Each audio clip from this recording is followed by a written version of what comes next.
mencoba menghampiri Tuhan dengan perbuatan baik akan sia-sia, karena ini agama. Keluarkan, ya. Lukas 18, nah ini banyak ayat nih.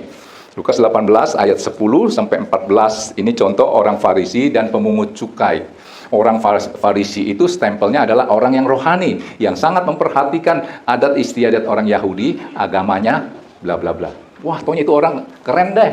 Oh, seorang rohaniawan. Sedangkan pemungut cukai itu orang belum berbuat dosa, udah distempelnya orang berdosa.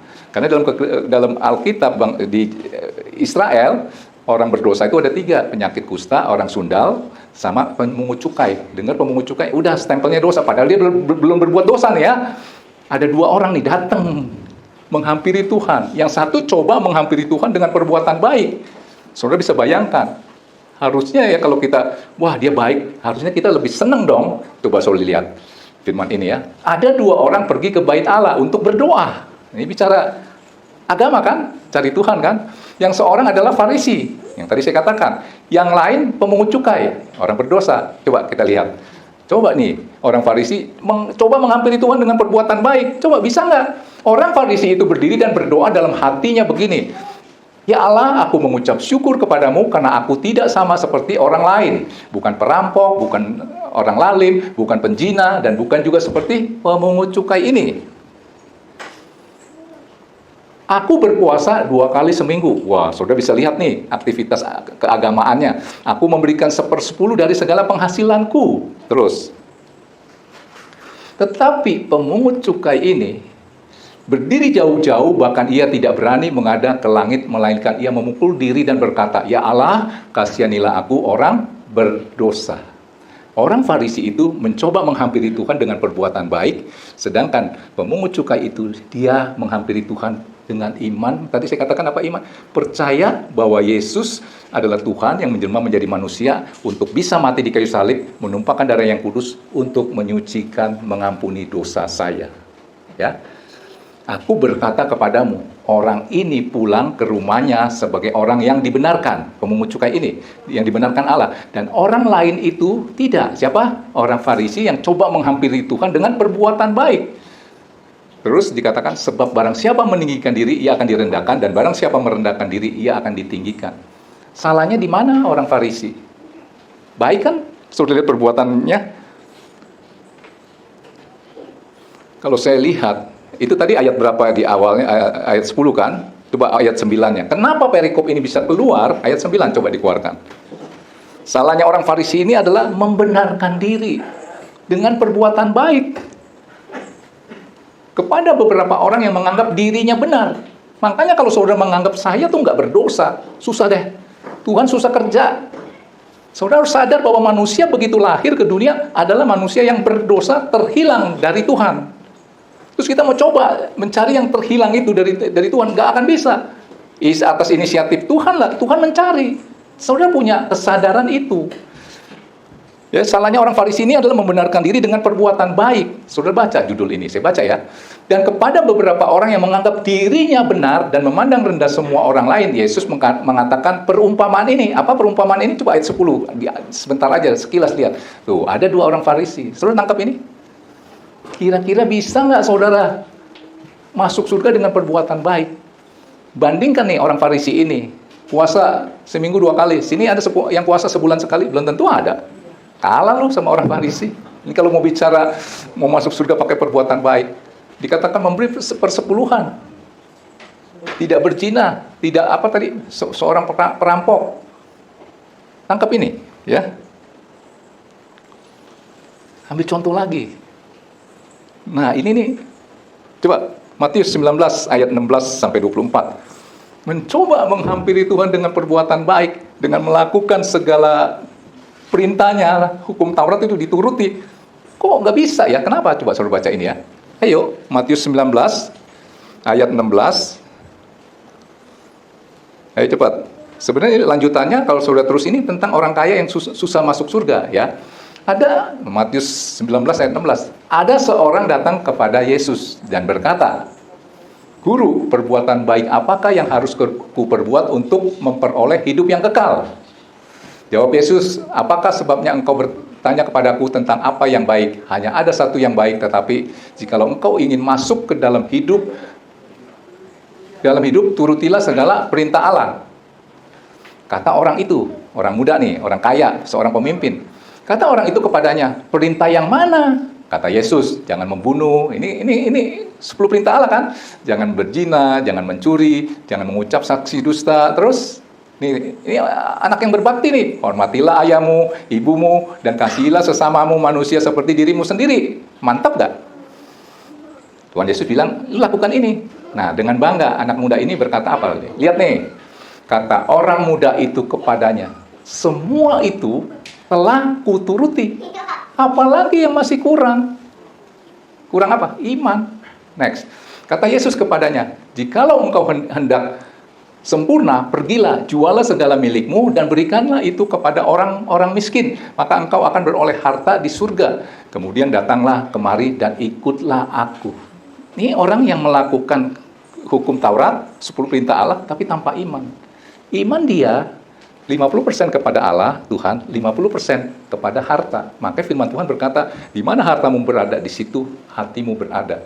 Kata, ini ketika orang muda itu mendengar perkataan itu, pergilah ia dengan sedih, sebab banyak hartanya. Jangan di-nextin dulu. Jangan di-nextin, balikin dulu. Kalau, sudah dengar ya, mendengar perkataan itu, kita baca langsung pergilah. Pergilah ia dengan sedih, sebab uangnya cuma 50.000. Wajar ya? Kok ini lucu ya?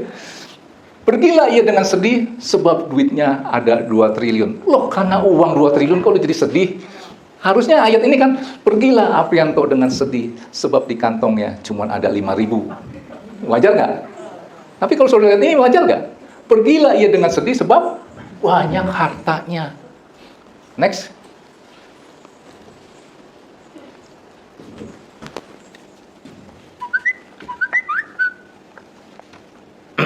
Yesus berkata kepada murid-muridnya, aku berkata kepadamu, sesungguhnya sukar sekali bagi seorang kaya untuk masuk ke dalam kerajaan surga.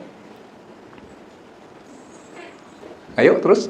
Sekali lagi aku berkata kepadamu, lebih mudah seekor unta masuk melalui lubang jarum daripada seorang kaya masuk ke dalam kerajaan Allah. Waduh, bagaimana nih yang kaya-kaya? Cilaka 12 dong. Tapi untung ada ayat selanjutnya. Tadi kan kita baca Lukas 18 ya, sekarang baca Lukas 19. Tadi saya katakan, kalau dalam kekristenan itu kita selamat dulu baru berbuat baik. Percaya dulu Yesus adalah Tuhan, dia taruh rohnya itu yang menguasai hati pikiran kita. Lukas 19 ayat 1. Tadi kan kita baca Lukas 18, lanjut nih. Ya, coba. Yesus masuk ke kota Yeriko, berjalan terus melintasi kota itu. Ayat 2. Di situ ada seorang bernama Zakius, kepala pemungut cukai. Ia adalah seorang yang kaya. Jangan di-nextin dulu. Kepala pemungut cukai. Gambaran tadi itu pemungut cukai, udah stempelnya dosa. Kalau ini, kepala pemungut cukai, biangnya dosa. Saudara setuju dulu nggak? Biangnya dosa. Bayangin, Tuhan lagi mau kasih satu gambaran. Pemungut cukai tadi kan udah stempel berdosa kan, walaupun dia belum berbuat dosa. Taunya di Israel tuh begitu aja. Penyakit kusta, pemungut cukai, orang sundal, wanita sundal, pelacur ya. Di sini dikatakan, terus tadi dikatakan orang kaya tuh susah masuk surga. Lebih mudah seekor unta masuk ke lubang jarum. Bayangin loh, unta masuk ke lubang jarum daripada orang kaya masuk ke surga. Sudah bayangkan dulu nih, pandang firman ini. Dikatakan apa? Di situ ada seorang bernama Zakius. Ia kepala pemungut cukai, biangnya dosa nih, ya. Dan ia seorang yang kaya. Next. Ia berusaha untuk melihat orang apakah Yesus itu, tetapi ia tidak berhasil. Sebab, ia tidak berhasil karena orang banyak, sebab badannya pendek. Next. Maka berlalilah ia mendahului orang banyak, lalu memanjat pohon ara untuk melihat Yesus yang akan lewat di situ. Kira-kira Tuhan Yesus rombongannya situ, dia lari dulu ke sana, dia naik dulu tuh, nanti kan lewat, gitu ya, kurang lebih. Ketika ayat 5 ya, ketika Yesus sampai ke tempat itu, Ia melihat ke atas dan berkata, Zakius, turunlah, segeralah turun, sebab hari ini aku harus menumpang di rumahmu. Ayat 6, perhatikan baik-baik. Lalu Zakius segera turun dan menerima Yesus dengan sukacita. Buka hati, terima Yesus sebagai Tuhan. Ini gambaran, tangkap ini, ya. Pertobatan dalam kekristenan adalah ketika seseorang membuka hatinya, terima Yesus adalah Tuhan, mengaku Yesus adalah Tuhan. Terima dulu. Zakius segera turun dan menerima Yesus dengan sukacita. Ayat 7-nya. Tetapi semua orang yang melihat hal itu bersungut-sungut, katanya, ia menumpang di rumah orang berdosa. Setelah dia terima Tuhan Yesus, ini gambaran ya, baru dia berbuat baik.